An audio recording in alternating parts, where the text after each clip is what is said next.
It's really great to be talking on this topic because it is, as I said, so important to talk about executive functioning in our lives, in our own, for our children, for ourselves, and the brain development.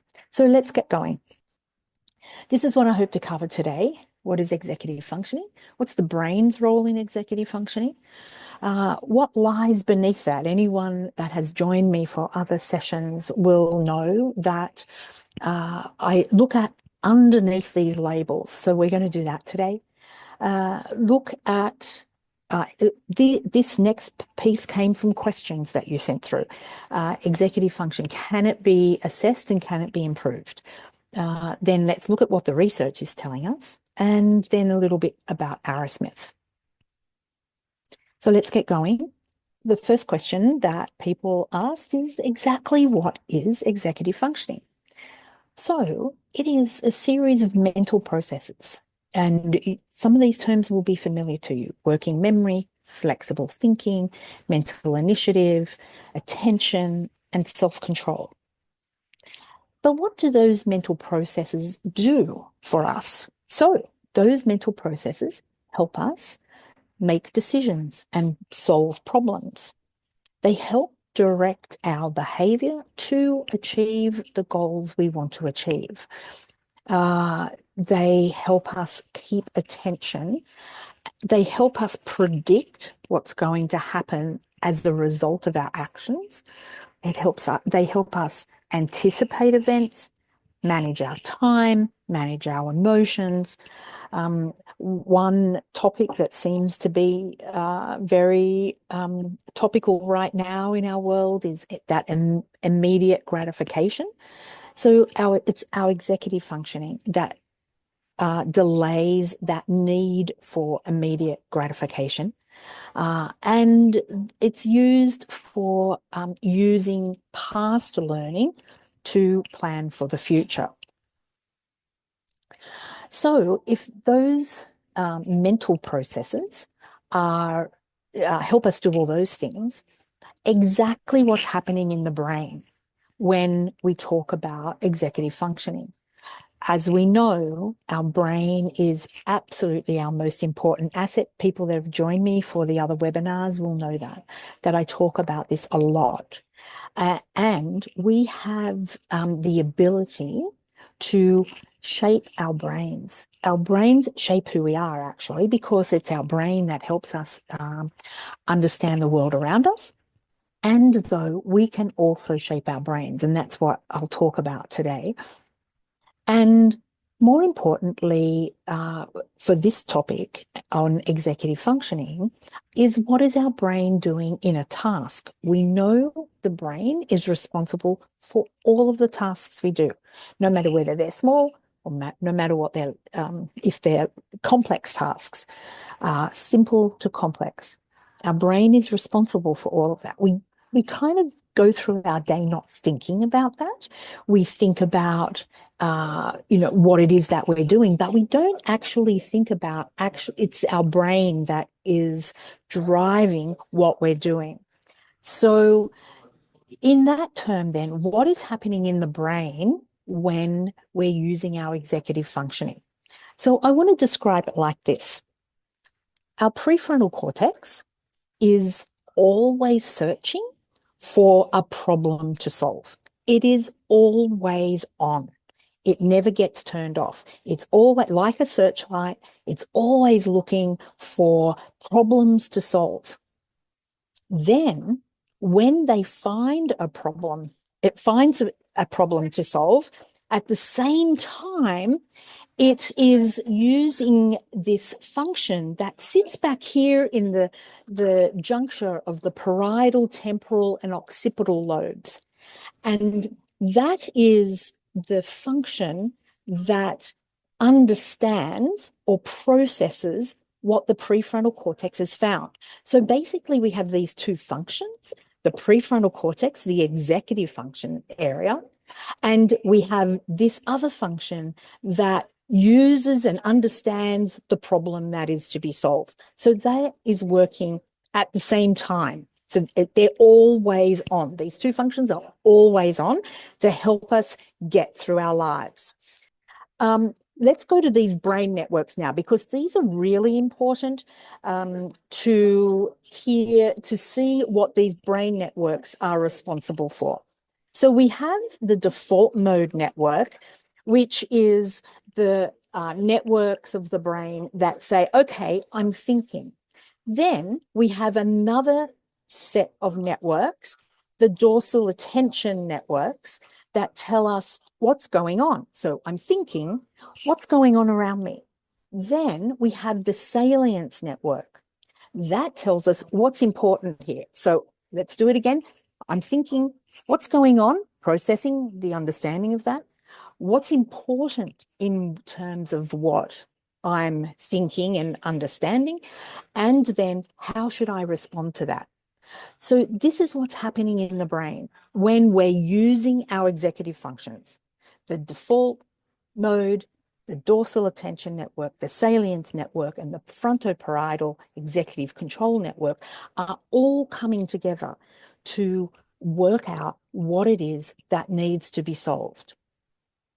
Now, then what these two functions do, what the prefrontal does, what the executive function does, is calls on other functions of the brain to solve the problem. So there is a critical function we have that works out the logical steps that need to be taken to solve a particular problem, if that is what is required. But then it also, the executive functions also call on other functions of the brain and say, okay, come on, we have to solve this problem together. So I hope that kind of breaks that down, exactly what's happening in the brain when we are using our executive function. Some of those other cognitive functions that are being used are these ones. So we have auditory memory functions, we have quantification, dealing with time and scheduling and mental mathematics. We have motor plans for writing. We have visual memory, phonemic awareness. So we have all of these other functions that the executive function, which is like the CEO of the brain, calls on to solve particular functions. To solve particular tasks. So what lies underneath executive functions? Exactly what are the main cognitive functions of the brain that are being used to solve these problems? So we have symbol relations. If you've joined the webinars before, you would have heard that symbol relations is the most critical cognitive function we have in our brain. It is used all the time. As I said before, it's always on. So this is responsible for understanding and connecting ideas and relationships and complex concepts. So that was the little light bulb in the brain image that I had before, because those lobes where it sits, the occipital, parietal, and temporal lobes, are bringing information into the brain and needs to process that. So it's like comprehension, understanding. Then we have predicative speech. That was like the little footsteps happening in the brain. That's the function that we use for sequential logic. So if this, then that is going to happen. So it underlies how we understand words and numbers and how they interconnect sequentially in sentences and procedures. If you think about grammar of our languages that we use, they all have a certain grammar that we need to use. The predicative speech is responsible for understanding that grammar. The other thing really important and connected with executive function is this is the cognitive function that's responsible for internal speech. So, when you're going to solve a problem, you kind of rehearse it in your head. This is predicative speech. So you rehearse these steps, you rehearse what is going to happen, and then you act. So this needs to be strong to have that internal speech. And then, of course, we have symbolic thinking, which is responsible for planning and problem solving in language. And that's the, executive function in that prefrontal cortex. This is exactly what's happening here. So what does that mean in real life? So, okay, I've given you the image of what executive functions look like. I've given you the different functions. There's the symbolic thinking, which is part of that prefrontal executive functioning. And then the other functions that are called on. But let's see what it looks like in real life when we're trying to solve a problem. Okay, so remember the searchlight is always on. The prefrontal cortex is always looking for problems to solve. So here's one. I want to go on holidays. So the prefrontal cortex swings into action and says, okay, how are we going to solve this problem? The symbol relations function says, holidays? What does that mean? Okay. So together, the executive function and the symbol relations work together to solve this problem. It goes back to the prefrontal. Where do I want to go? How do I want to get there? And then the CEO, the executive function says, okay, I need other functions of the brain to help me solve this problem. So what steps do I need to follow? Predicative speech. How much vacation time do I have? Quantification sense. So what do I want to see there? So you might have objects that you want to see. You might have memory of something that you've wanted to see. You want to write an itinerary, so you need motor symbol sequencing, which is automated motor plans to read and write. You might want to read about the destination that you want to go to, symbol recognition, which is one of the 10 cognitive functions required for reading. So I hope that gives you a picture of what's going on in our brain when we use our executive function. So we can isolate the term executive function and say, okay, it's this, but you see how complex it is. It's the CEO, absolutely, and has to be strong, but it calls on all these other functions. So I'll just go through these again: symbolic thinking, that thinking and problem solving in language. And this is what it's responsible for: that thinking, the planning, problem solving, goal setting, task execution, and maintaining attention. Really critical for that. So again, part of the CEO of the brain, the executive function. Our students, the World Economic Forum has talked about these 21st century learning skills, and our children and our students need these 21st century skills to be really strong to get through life, to be independent learners. So where does symbolic thinking show up in these 21st century learning skills? All of these, it's absolutely required because it's that executive function. It's that executive function that is always on. So it is absolutely needing to be strong. Predicative speech, remember the little footsteps. This is the sequential logic. If this, then that. So it's responsible for it underlies our understanding of how words and numbers come together, how they interconnect sequentially, and remember that internal speech. How does this show up in the 21st century learning skills? Here.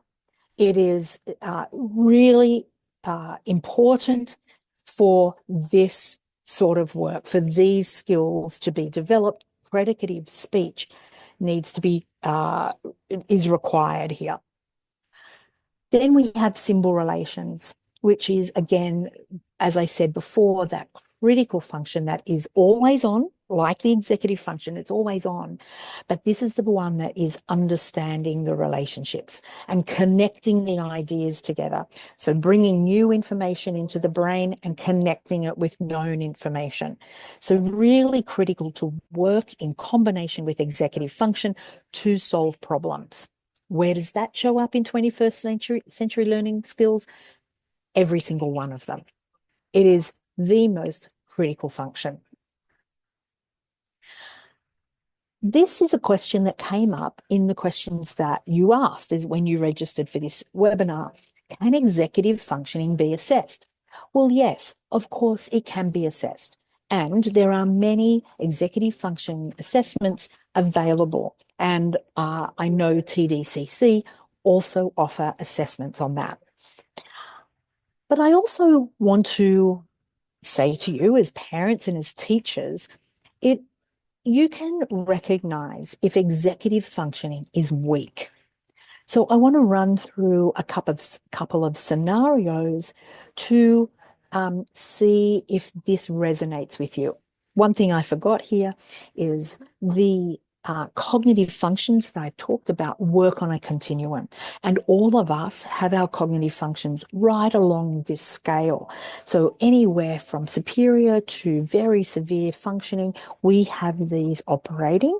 And we're never always at one end, by the way. We're always all our different cognitive functions are spread across this continuum. We know our strengths and our weaknesses. I know I can do this well. I know I'm not so good at this. So this is this cognitive function continuum. So let me ask if you know people like this. People who can take on leadership positions at school or in the social circle, who can absorb vast amounts of information and make really complex decisions very skillfully, who can manage different and even conflicting agendas and needs successfully, who can keep calm amongst chaos. Do you have people like that in your life? Well, their executive functioning probably is sitting up this end of the scale.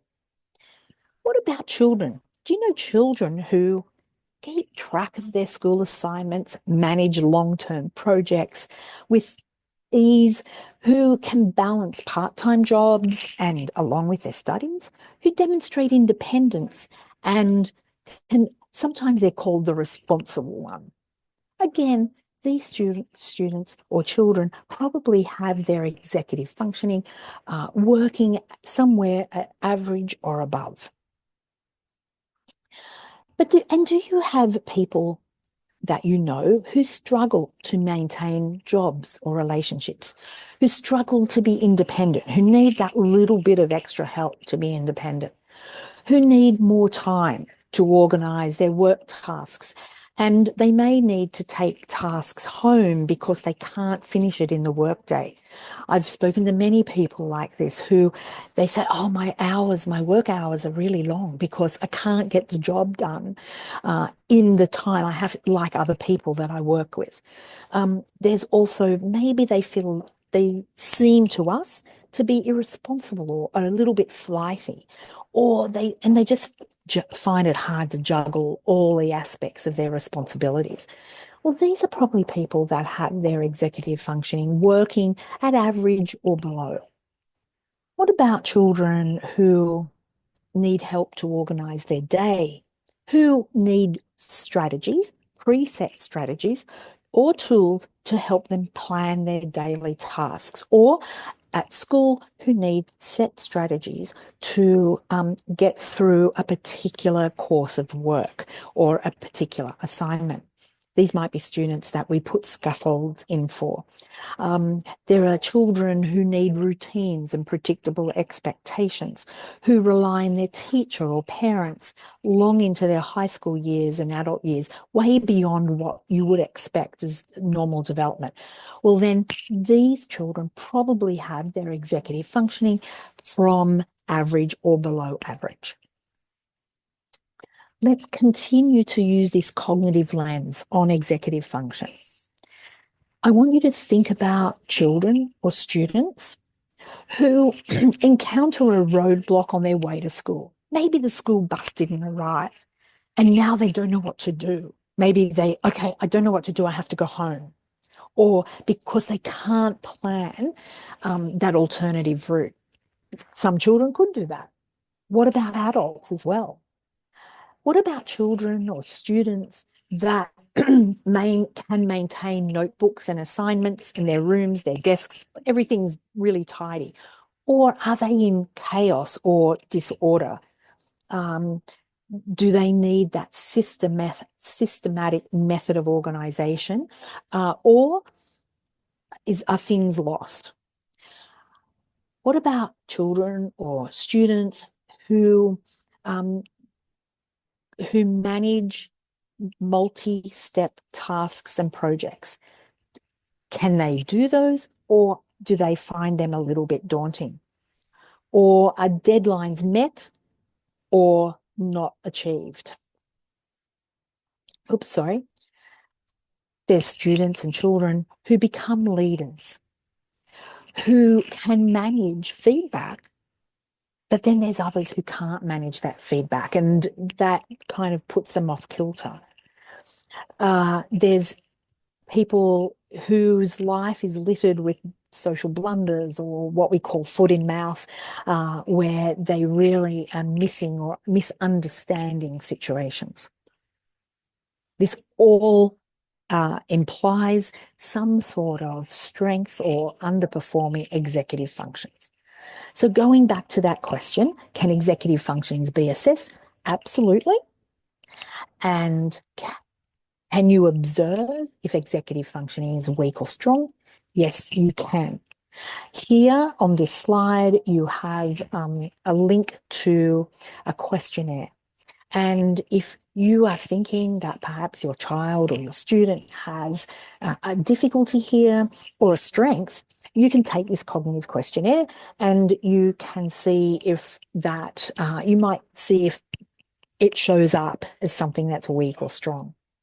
But then, of course, TDCC can also offer the Arrowsmith Cognitive Questionnaire, which is slightly different than slightly different than the questionnaire, because the assessment is with a trained facilitator who does the assessment with the individual.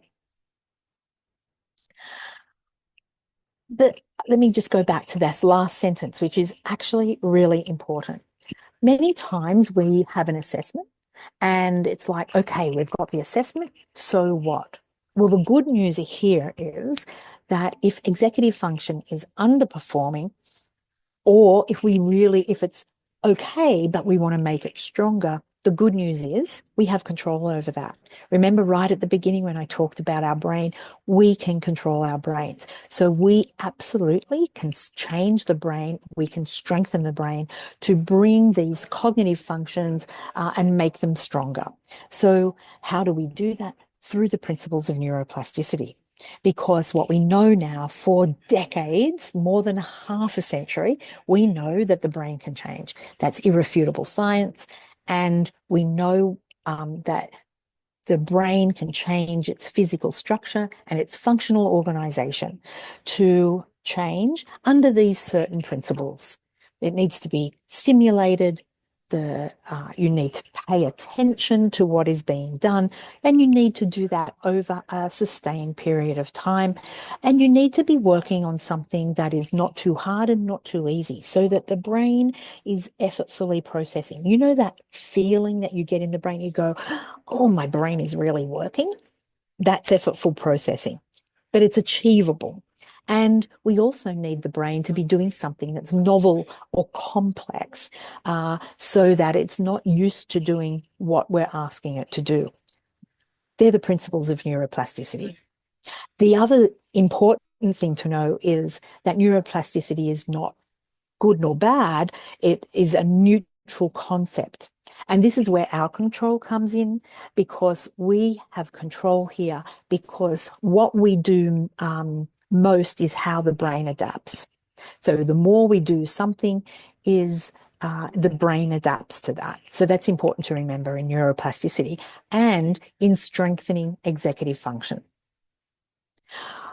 So just going back to this symbolic thinking enhancement, if we are this cognitive function of symbolic thinking, if we strengthen this function, we have an increased ability to plan and problem solve.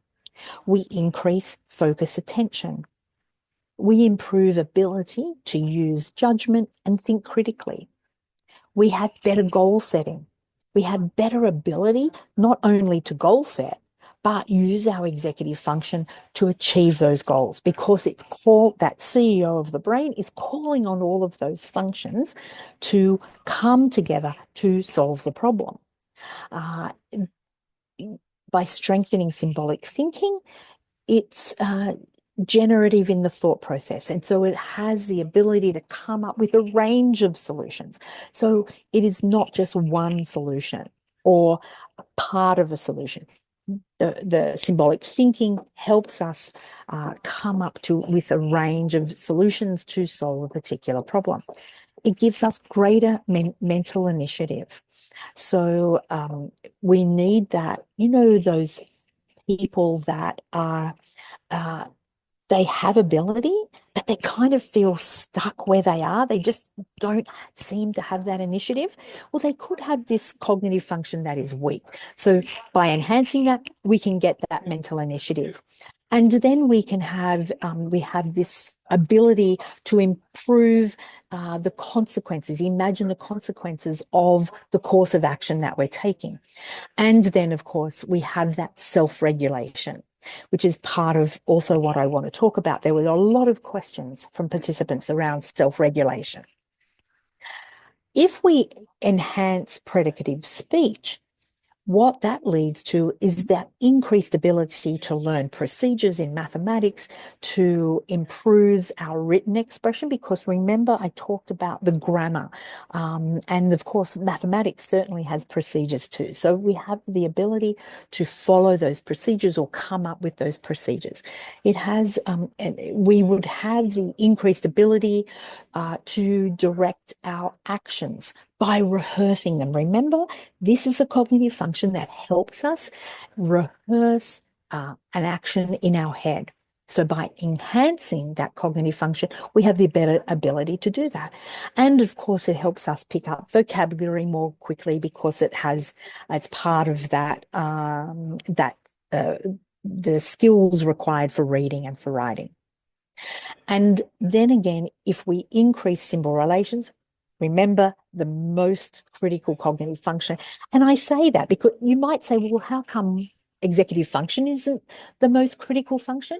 Well, because in our lives, we have devices and we have strategies that we can help the executive function with if it's underperforming. So we know we have strategies and again, devices who help us plan and keep to strategies. The thing with symbol relations is because of the actual function is using and processing concepts that come into those lobes, there is no workaround for that. There is no device that can do that. It's literally happening in the brain. So this is why it's so important. This function is strong in all of us. So by enhancing this cognitive function, we have faster processing speed, quicker conceptual grasp of what we're understanding, that we'll need to understand. We have sharper logical reasoning, better critical thinking. We can understand multiple concepts at the same time. We have increased reading speed because our comprehension is better. We have a better sense of humor because we understand what the joke is. And also we have this enhanced flexibility of thought because we are able to juggle more than one concept, and we have that flexibility to jump from one concept to another. So really, again, I can't stress this enough, important that this is strong. But enough from me. Let's hear from Michael, who is a student. Let's hear what he has to say.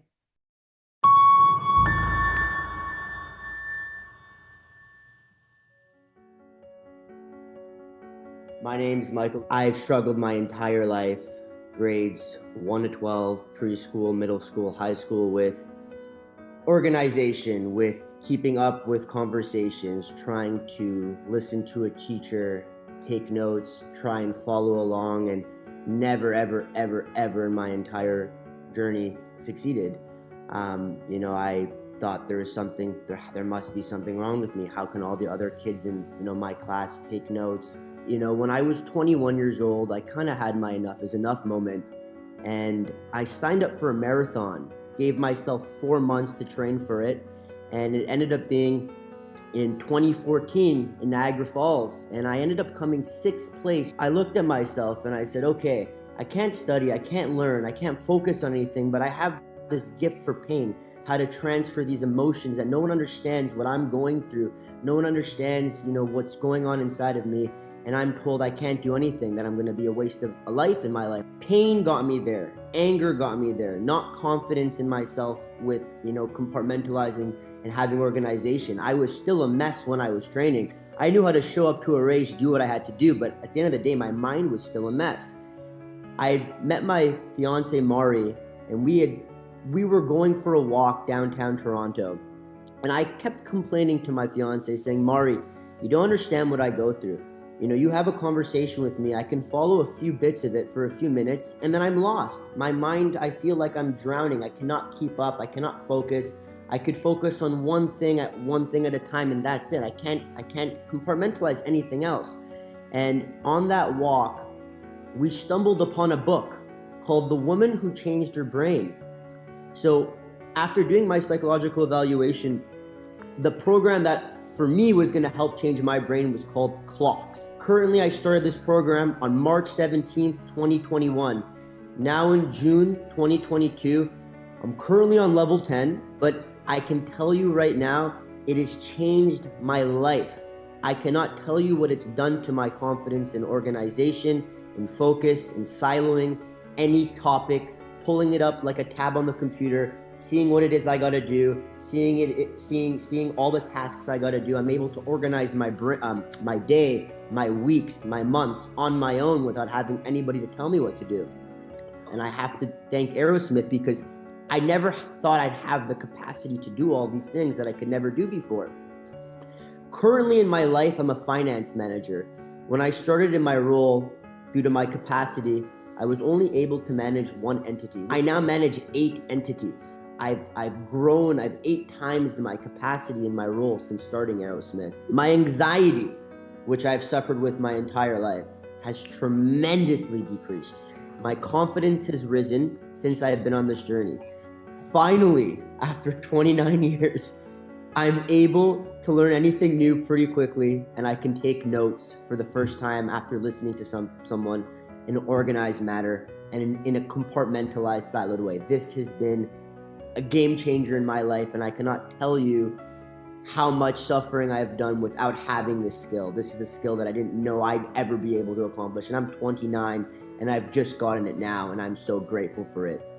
I want to finish this off with one thing. Before doing this program, my life internally was a mess, and I did not think I'd ever be able to fix it. I believed it was broken, and now I believe that I'm finally at a place where I can try new things, do new things.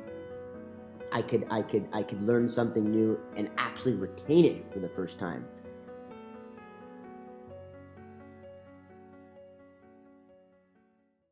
Let's see what the research is saying. Here in the researchers that have done work on Arrowsmith and the strengthening these cognitive functions have found this in the neural networks. They've found this through brain imaging. And these networks on the right, they saw stronger connectivity in those 4 networks that I talked about at the beginning of this, and they have increased activation in the prefrontal cortex. They've seen it in the brain imaging. It was really much stronger activation there, and in the executive control network. Then I showed this one because this is what they saw in the imaging. This is the image of students without learning disabilities, without learning difficulties. And you'll see here how those networks operate here in the middle. So it's not overperforming or underperforming, but they're getting on with the job. For students that had learning difficulties, they found that the networks were either operating at one end of this continuum or the other. So basically, they were hyper-connected or hypo-connected.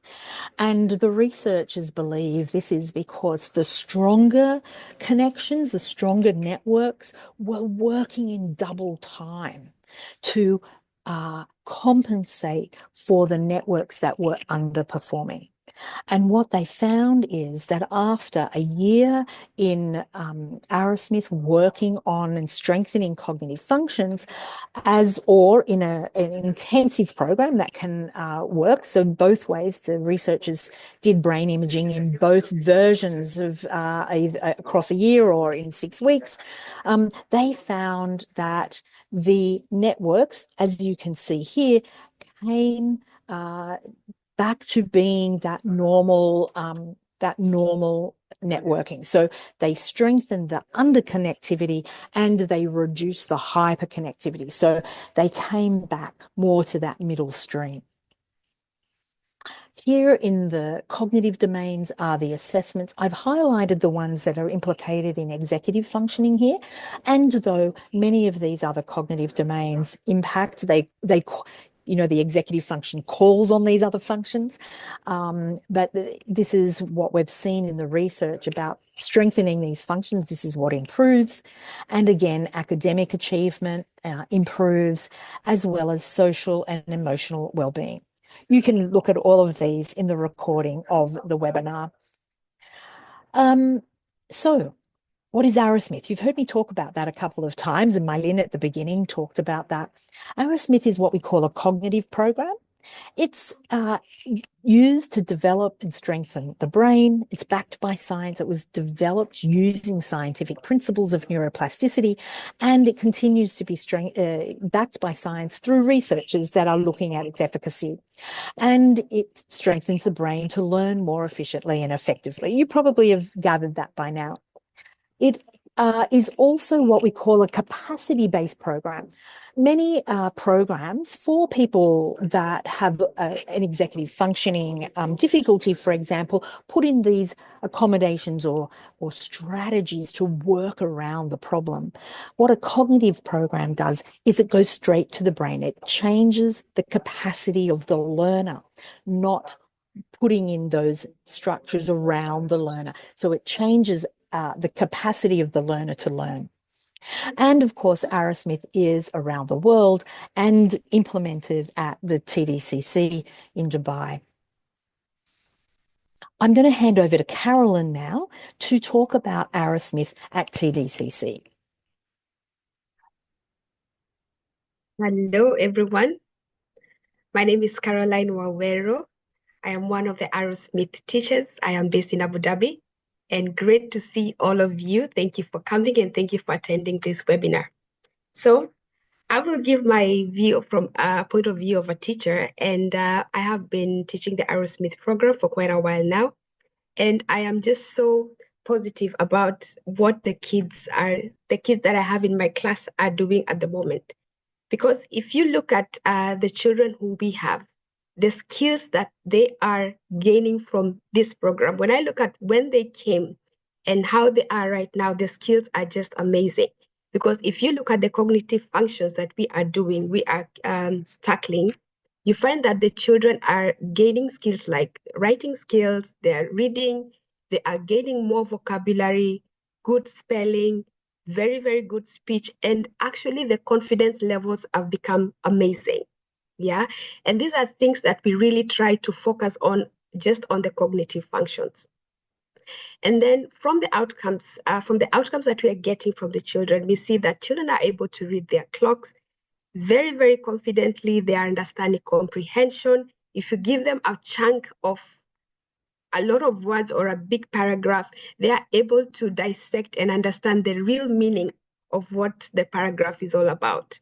We see that they understand deeper if you give them information. And just, for me, it's just the level of confidence that these children are getting. It's just amazing. And I invite all of you to if you have more questions, please visit TDCC Abu Dhabi, TDCC Dubai. You're most welcome to ask any questions that you want. And I look forward to seeing you and seeing your children as well. Thank you very much. Thank you, Carolyn. And as we mentioned before, TDCC can do the Arrowsmith assessment, and just contact them if you're looking for something to enhance this cognitive function. You remember, the cognitive function doesn't have to be weak. no matter where we are on that continuum, we can strengthen. We can always move to the right. So you don't have to have a difficulty in it. You can just keep moving the executive function to the right across that scale because it's so important in our lives that we have it strong. So here, now's your time. I really ask you to pop questions in the chat. I'd love to see those questions pop in there. There were some questions, lots of questions that came in when you registered. I am going to run through a couple of them now while you get a chance to pop your questions in the chat. There was a whole lot of questions about executive functioning and can it be improved? I think through my webinar, I've tried to address that. At what age do executive function skills typically begin to mature? We do know the prefrontal cortex is developing until the early 20s. And though it's never too early to strengthen the functions that underlie that are involved in the prefrontal cortex.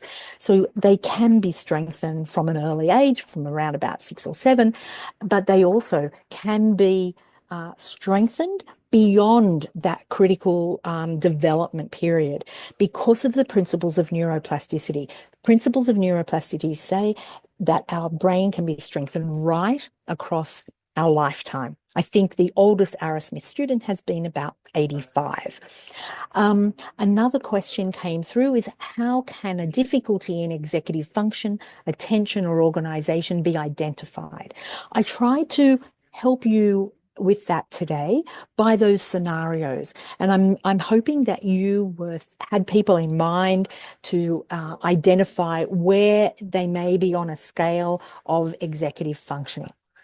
And as I've said, it can be assessed. How can self-regulation be taught? It's a really good question. I didn't really touch or focus on self-regulation today, except to say the prefrontal cortex, these functions are what controls self-regulation. Also, the predicative speech cognitive function. If you remember, that is the internal rehearsal of what we're going to do. This is what helps us with that self-regulation. So between the executive function and that internal rehearsal, different cognitive functions of the brain, they need to be strong to help that self-regulation. And what is the role of parents and teachers here? Well, I think your questions about identification is really important, and it doesn't need to be a formal identification. Those observations are really important because if we know someone is struggling with executive function, then we will learn or we will work with them more compassionately and with empathy because we know, okay, they have a struggle here. So what can we do? I also think that the role of a parent or teacher is recognizing that these functions can be strengthened. Because what we don't want to go through, what we don't want for our children or for our young adults is for them always to be relying on parents and teachers. We are not always going to be there for them. We cannot be the prefrontal cortex for our children. We have to have those functions strong. So, as I said, knowing if something is weak and then taking the steps to strengthen that. But then, just like with an academic program, once the cognitive functions are strong, there are particular skills and strategies that can be used to push those along. And TDCC have great programs that will help that. Let's get the cognitive functioning strong and then bring in the programs that are going to work and help them develop that independence, because if they've missed it along the way of their development, then we might need to pack that in, but then they'll have the cognitive functions that are strong and be able to do it. They won't need their parents or their teachers to be their prefrontal cortex anymore. That is tiring, and that is not a role we want in our children's lives. As I said, we've got a new series, a webinar series starting in September. Please send through your ideas and topics for that. And now I'm going to go to other questions. Let me see if I can find them here. I'm going to stop sharing. Oh, here we are. Here's some questions. I can see them here.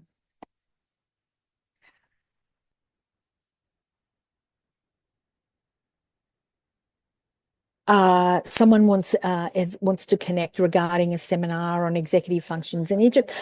Please reach out to Mylene or myself. If you've got my email address, please feel free to do that if you want like me to do that. I'm very happy to have conversation around that.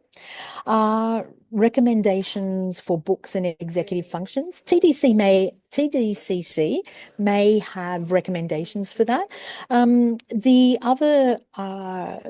The other one that I would recommend is the work that talks about Arrowsmith, and that is The Woman That Changes Her Brain. The Woman Who Changed Her Brain.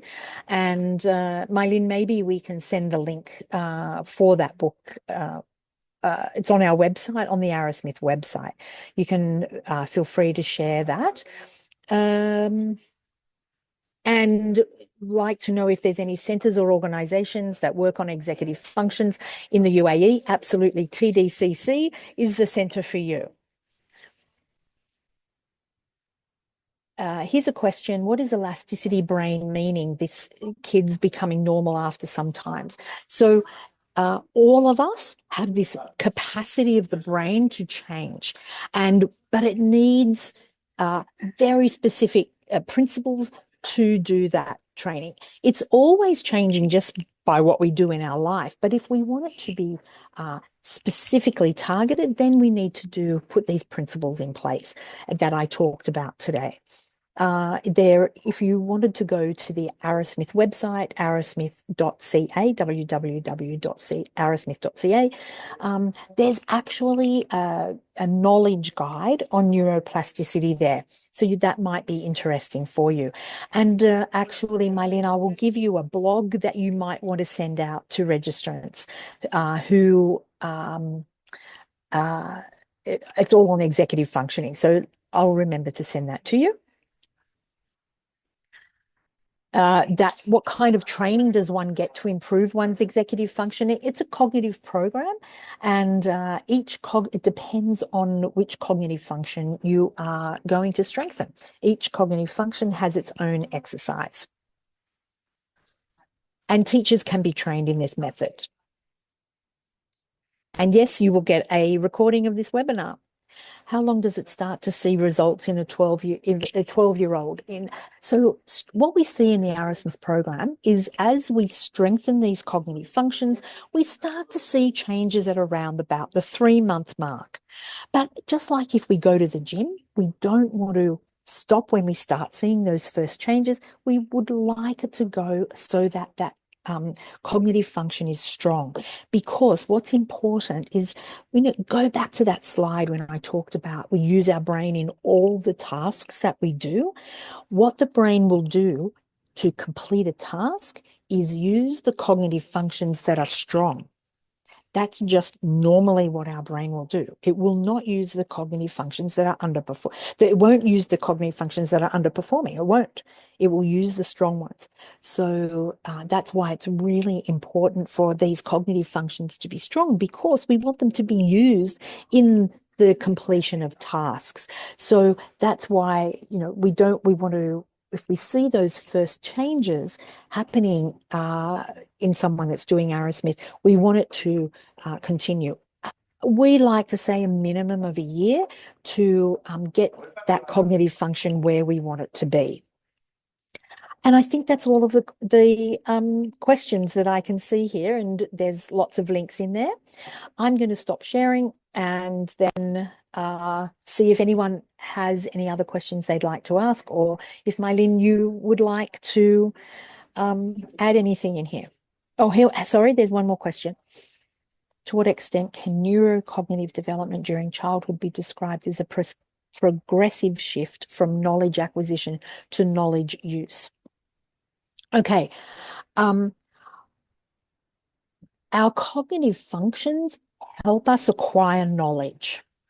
So that it goes hand in hand. We have to be able to understand what we're learning. We have to be able to understand the knowledge that we're trying to acquire, to be so That's the first thing. We have to be able to understand it, and then the knowledge can be used. It can, it's almost simultaneous. If the cognitive function is working well, the knowledge can be understood and then that knowledge used. Okay, I think that's it, Mylin. I think that's all the questions. Thank you so much, everyone, today for listening to me. I hope you enjoyed, I hope this was informative for you, and enjoy the recording if you weren't able to come today. So thank you, Mylin. And thank you again for having me present as part of the PDCC webinar series.